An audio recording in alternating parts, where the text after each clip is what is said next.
Well, at eto na nga, tayo ay magsusundo ng estudyante dahil lumalakas ang ulan, tayo ay magsusundo. At eto naman, ilalabas na natin ang pangmalakasan nating mga payong na malalaki. Ayan o, ang lalaki naman talaga ng mga payong namin dito.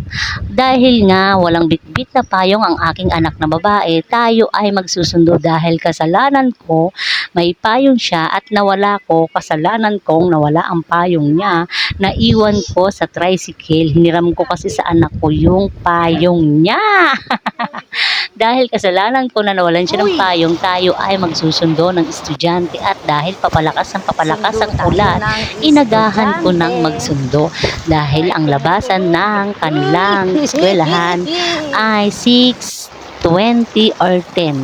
Kaya naman, dali-dali na akong tumakbo ng eskwelahan para makarating agad sa school dahil nga wala rin siyang dalang cellphone at wala kaming contact dalawa dahil hindi ko pinapadala talaga sa kanya yung cellphone niya dahil ulyanin nga din kasi siya, baka kung saan niya madala, mana sa inay, di ba? Wala ko yung payo niya dahil hiniram ko yun, iwanan ko sa tricycle. Kaya ako naman ngayon ay nagsusundo sa kanya dahil wala siyang payong. At ito na nga, papalit na ako sa eskwelahan. Ano ba to? Ang gulo-gulo kong mag-video, di ba? Kasi naman hawak ko yung isang payong at yung isa pa'y aking nakapayong. Ayun o, di ba?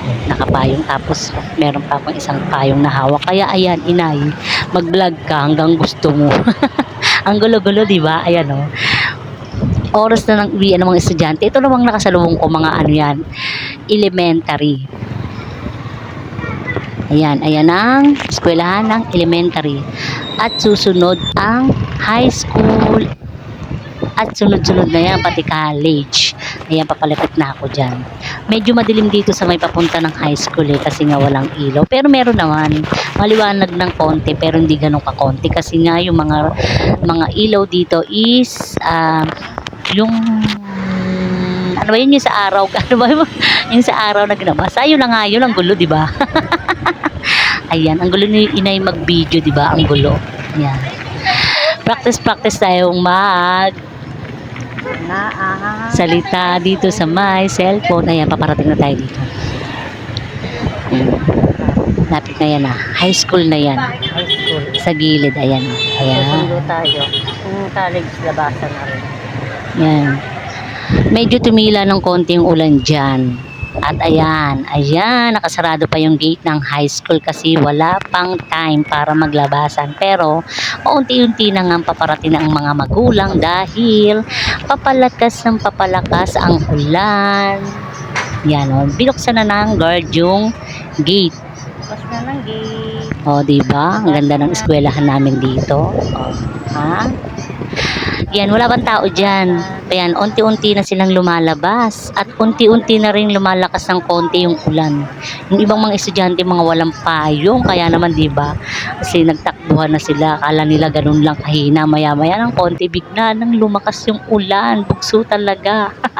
At mamaya ng konti, ayun no, nakita nyo ba yun? May pagkulog na kasama.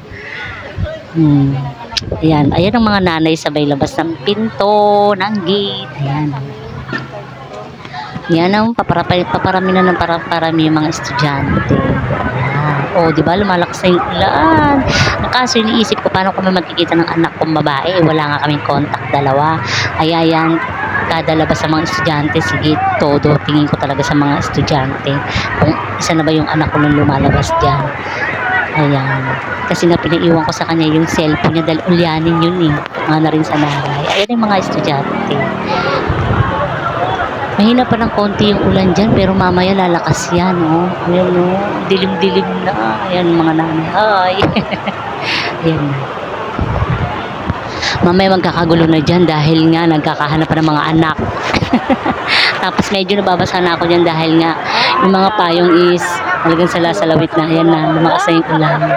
Ayan! Ang gulo-gulo na dyan. Ay, nako. O, diba? May mga nagtatakbuhan pa ng mga walang payong. O, diba? Ayan, malakas na yan. Basa na ako dyan.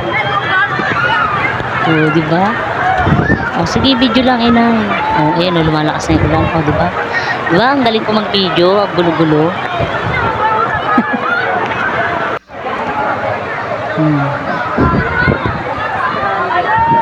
Yan. medyo kumabila na nga ako kasi yun mga estudyante doon para makita ko yung mga anak ko. Pumasok na ako dyan sa loob kasi nga pwede nang pumasok yung mga nanay para sundin yung mga anak. Ayun mga estudyante, ang dami, di ba? Yung ibang mga walang payong nakikisilong na sa mga classmate nila. Yun, medyo lakas na ng ulan. Tapos di ko pa nakita yung anak ko dyan. Nakita ko na yung isang pamangking ko lumabas. Sabi ko nasan yung si Kylie.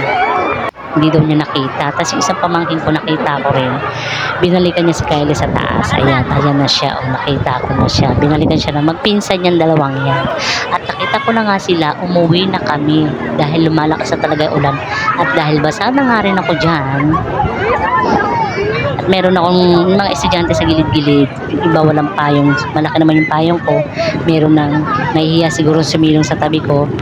Sinisilong ko na rin. Malaki kasi yung payong ng mga bitbit ko eh. At eto na nga, ang gulo ni Inay magsalita. Bahala na kayo kung anong gusto nyo kung anong pagkakaintindi nyo. Diba? Okay guys. Diba? Pinsan.